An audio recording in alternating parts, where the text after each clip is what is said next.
నమస్తే. Welcome to our channel. Senior journalist Damu Balaji garu ఉన్నారు. వారితో మాట్లాడదాం.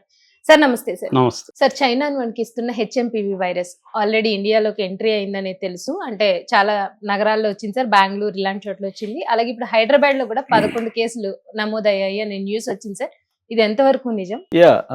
ఇప్పుడు ఒక షాకింగ్ న్యూస్ ఇందాకే వైరల్ అవుతుందండి. అదేంటంటే హైదరాబాద్లో మొత్తం 11 హెచ్ఎంపీవీ వైరస్లు. హెచ్ఎంపీవీ అంటే మనం చెప్పుకున్నాం already, human metapneumo virus. HMPV human metapneumo virus. P అంటే న్యూమోకి పి వాడతారు అనమాట. అందుకని హెచ్ఎంపీవీ వైరస్. సో ఈ హెచ్ఎంపీవీ వైరస్ ఆల్రెడీ చైనాలో అల్లకల్లోలం సృష్టించింది. ఆసుపత్రులంతా నిండిపోయినాయి. ముఖ్యంగా చిన్నపిల్లలు, తర్వాత ఏజ్డ్ ఇద్దరి ఈ రెండు రకాల సెక్టర్లలో ఎక్కువ ఉంది, సెక్షన్లలో.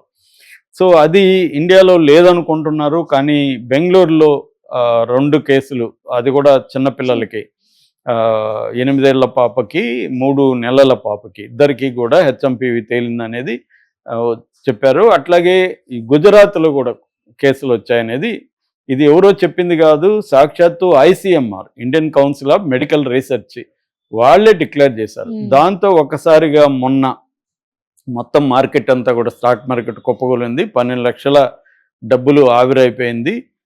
అయితే నిన్న కొంత మళ్ళీ రికవరీ కనిపిస్తుంది. నేను మొన్న కూడా చెప్పాను ఇది టెంపరరీ అని. సో మళ్ళీ నిన్న కొంత పాజిటివ్లకే వచ్చింది.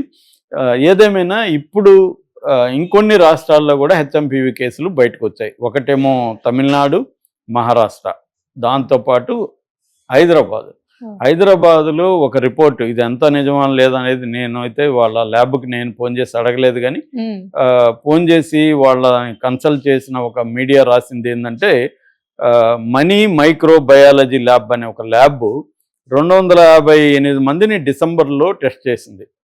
ఇటువంటి లక్షణాలు ఉండేవాళ్ళు ల్యాబులకి వెళ్తారు కదా. 250 మందిని చేస్తే అందులో 94 మందికి బ్యాక్టీరియల్ వైరస్ ఇన్ఫెక్షన్ ఉన్నట్టుగా 94 మందిలో తేలింది. 62 మందిలో రినో వైరస్ అనే ఒక వైరస్ ఉన్నట్టుగా తేలింది. 33 మందిలో అడినో వైరస్ ఉన్నట్టుగా తేలింది. 9 మందిలో ఇన్ఫ్లుయెంజా వైరస్ ఉన్నట్టుగా తేలింది. ఒక్కరిలో H1N1 అనే వైరస్ ఉన్నట్టుగా తేలింది. 11 మందిలో హెచ్ఎంపీవీ వైరస్ ఉన్నట్టుగా తేలింది. పాజిటివ్ వచ్చింది. ఇది ఈ ల్యాబ్ వెల్లడించింది. అయితే హెచ్ఎంపీవీ చేసుకున్న వాళ్ళ ఊరు కూడా హాస్పిటల్లో జాయిన్ కాలేదు. చేసుకున్నారు, పాజిటివ్ వచ్చింది.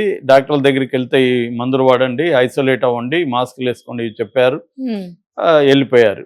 సో ఇది అంటే ఇప్పటి వరకేమో ఇండియన్ గవర్నమెంట్ కానీ రాష్ట్రాలు కానీ ఏం చెప్తున్నాయంటే, చైనాలో హెచ్ఎంపీవీ వైరస్ ఇండియాలోకి రాలేదని చెప్తున్నాయి.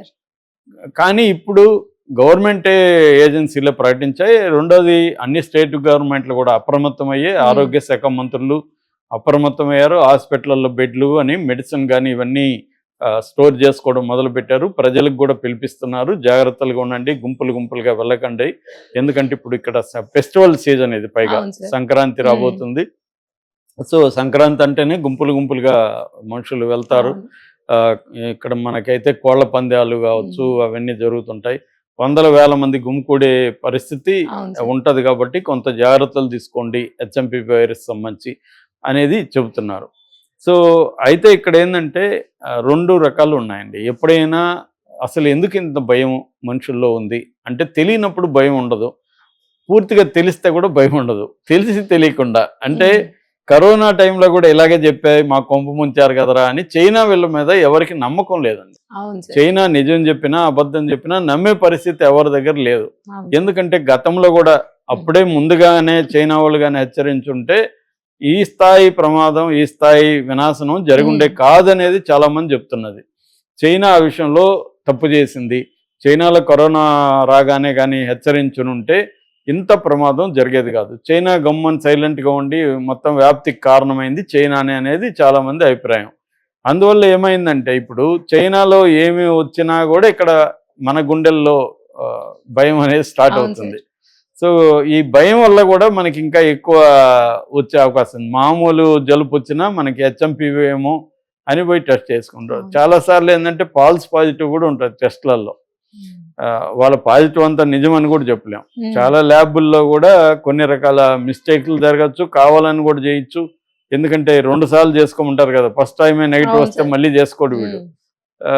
అందుకని 2 సార్లు చేసుకోవాలంటే పాజిటివ్ చెప్పామనుకో, మళ్ళీ అది పాజిటివ్ పోయిందా లేదా ట్రీట్మెంట్ కోసం మళ్ళీ ఒకసారి చేసుకుంటారు కదా. అందుకని పాజిటివ్ రాసే కేసులు కూడా ఉన్నాయి. ఈ మధ్యనే నేను ఉన్నాను, చాలా హాస్పిటల్లో 80% టెస్ట్లలో పాజిటివ్ ఇమ్మని టార్గెట్లు పెడుతున్నారని చెప్తున్నారు. డాక్టర్లు చెప్పారు నాకు. అంటే వాళ్ళు టెస్ట్లలో ర్యాండమ్గా పాజిటివ్ ఇచ్చేస్తారు. ఈ పాజిటివ్ ఇచ్చే ఇదనే కాదు, అన్ని రకాల టెస్టుల్లో పాజిటివ్ ఇచ్చేస్తే ఏమవుతుంది, హాస్పిటల్లో వాళ్ళు ట్రీట్మెంట్ తీసుకోవాలంటే వాళ్ళని కొంత భయపెట్టి జాయిన్ అంటారు. జాయిన్ అవ్వాలి, ఏదో జరుగుతూ ఉంటుంది. అవసరం ఉన్నా లేకపోయినా స్టంట్లు వేసేయడం, ఇట్లాంటివి రకరకాల కేసులు వింటున్నాం. సో ఇప్పుడు ఎట్లా అయిపోయిందంటే హాస్పిటల్ రికమెండేషన్లు మనకు తెలిసిన వాళ్ళని అడుగుతారు కొంతమంది. మొన్న కూడా ఎవరో అడిగారు, వాళ్ళు ఎవరు కూడా డబ్బులు తగ్గించమని అడగట్లేదు, కొంచెం జాగ్రత్తగా చూసుకోమని చెప్పండి సార్, మమ్మల్ని చంపేయకండి అనేది చెప్తున్నారు.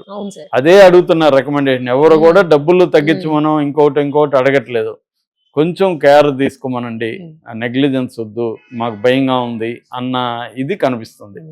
సో అంటే నిజాయితీగా ఆనెస్ట్గా ఉండట్లేదు అనేది ఒకటి ఉంది. అందుకని ఫాల్స్ పాజిటివ్లు కూడా వచ్చే అవకాశం ఉంది. ఏదేమైనా హైదరాబాద్లో హెచ్ఎంపీవీ అనేది మాత్రం గవర్నమెంట్ అయితే ఇప్పటివరకు కన్ఫర్మ్ చేయలేదు. గవర్నమెంట్ చేసే వరకు మనం నమ్మాల్సిన అవసరం లేదు, ఎందుకంటే అనేక పుకార్లు వస్తుంటాయి. ఒకవేళ నిజమైనా కూడా మనం భయపడాల్సిన అవసరం లేదు, ఎందుకంటే ఇది లీతల్ వైరస్ కాదు. WHO వీళ్ళందరూ కూడా ఏం చెప్తున్నారంటే ఇది ప్రాణాంతకమైనదేమీ కాదు. అయితే జాగ్రత్తలు మాత్రం తీసుకోవాలి. జాగ్రత్త వేరు, భయం వేరు. మనం భయపడద్దు, జాగ్రత్తగా ఉండండి అనేది గవర్నమెంట్స్ చెప్తున్నాయి ఇప్పటి వరకు అయితే. కాకపోతే మనకేందంటే, మీరు అప్పుడు కూడా ఇట్లాగే చెప్పి మా కొంప ముంచారా, మీరు ఎప్పుడు నిజాలు చెప్పారా అన్న ఒక స్కెప్టిసిజం జనాల్లోకి వెళ్ళిపోయింది. అందుకని జనాల్లో భయాందోళనలు ఉన్నాయి. గతంలో కూడా ఇలాగే చెప్పారని. ఏదేమైనా హెచ్ఎంపీవీ ఇప్పటి వరకు వరల్డ్ లెవెల్లో ఎక్కడా కూడా చనిపోవడం అనేది కేసులు లేవు. ఓన్లీ ఏంటంటే ఆల్రెడీ ఏమన్నా వీక్గా ఉన్నా, బలహీనంగా ఉండి లంగ్స్ పరంగా వీక్గా ఉండో, లేకపోతే ఎక్కువ కోమార్బిడిటీస్ అంటారు, అంటే మన డయాబెటీస్ కానీ ఇంకేదన్నా జబ్బులు, బీపీ కానీ అవన్నీ ఎక్కువ ఉన్నవాళ్ళు కంట్రోల్లో ఉంటే అవి కూడా ఏం కాదు. ఇప్పుడు ఎందుకంటే డయాబెటీస్, బీపీ ఇలాంటివి కామన్ అయిపోయినాయి, థైరాయిడ్ ఇవన్నీ కామన్ అయిపోయినాయి. అవి కానీ కంట్రోల్లో ఉంటే ఏమి ఇబ్బంది కాదు. అది లైఫ్ స్టైల్ డిసీజెస్ అయిపోయింది. 40 ఏళ్ళు 50 ఏళ్ళుగా ఉండేవాళ్ళు కూడా హాయిగానే ఉంటున్నారు, లైఫ్ స్టైల్ మార్చుకున్నవాళ్ళు. అంటే ఫిజికల్ ఫిట్నెస్ చూసుకోవడం, తర్వాత డైట్ కంట్రోల్ చేసుకోవడం, ఈ 2 ప్రధానమైన అంశాలు. అట్లాగే మన దాని ఏమంటారు, రోగనిరోధక శక్తిని పెంచుకోవడం కూడా ఇంపార్టెంట్. అంటే మనకి జబ్బు వచ్చినప్పుడు దాన్ని తట్టుకునే మెకానిజం బాడీలో ఉంటే మనకి కొంత పోరాడగలుగుతుంది. లేనప్పుడు చిన్న ఇది కూడా మనల్ని ఇది చేస్తుంది. అందుకని ఇప్పుడు చిన్నపిల్లలు, పెద్దవాళ్ళు ఈ 2 రకాల సెక్షన్లు కొంత జాగ్రత్తలు ఎక్కువ తీసుకోవాలి. వాళ్ళు ఎట్లంటే అట్లా తిరిగేయడం, గుంపుల్లో తిరగడం ఇవన్నీ చేయకూడదు. కొంత మాస్కులు వేసుకోవడం అనేది చేయాలి. అట్లాగే హ్యాండ్ వాష్ అనేది వెరీ ఇంపార్టెంట్. ముఖ్యంగా బయట నుంచి వచ్చినప్పుడు కంపల్సరీగా హ్యాండ్, ఇంట్లో ఉన్నప్పుడు కూడా అప్పుడప్పుడు కడుక్కుంటూ ఉండడం. మనకేదన్నా జలుబు ఏదో ఉంటే ఎక్కడో తాకి మళ్ళీ మనల్ని ముక్కులో ఇంకోటి తాకడం అలవాటు ఉంటుంది జనాలకి.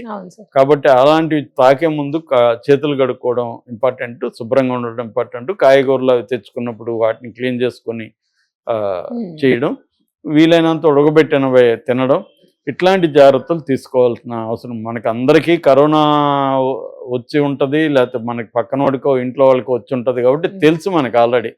సేమ్ కరోనా ఇది కూడా కరోనా లాంటిది. ఇది RN బేస్డ్, నేను ఆల్రెడీ 2-3 వీడియోలు చెప్పాను, RN బేస్డ్ వైరస్ ఇది. సో ఇది ఇప్పుడు కొత్త వైరస్ కూడా కాదు. జంతువులు, పక్షుల్లో ఎప్పటి నుంచో 300-400 ఏళ్ళ నుంచి పక్షుల్లో ఉంది. 2001లో మనుషుల్లో బయటపడింది. సో 2001 నుంచి ఉంది. కొత్తగా వచ్చిన కరోనా వైరస్ లాగా కొత్త వైరస్ ఏం కాదు ఇది. హెచ్ఎంపీవీ అనేది 2001 నుంచి కూడా ఉంది. కాబట్టి ఇది ఇప్పుడు ఏదో పెద్ద ఇదేమి కాదు, భయపడాల్సిన అవసరం లేదు.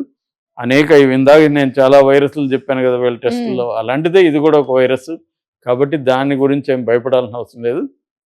ఆల్రెడీ దీనికంటే డెంగ్యూ వచ్చి చాలామంది చనిపోయారు నిజానికి.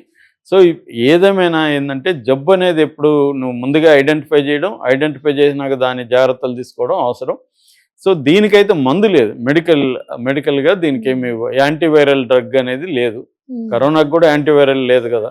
కాబట్టి ఏంటంటే సపోర్టివ్ కేర్ ఒకటి, సిమ్టమేటిక్ ట్రీట్మెంట్. మనకి ఏ రకమైన సిమ్టమ్స్ ఉంటే ఆ సిమ్టమ్స్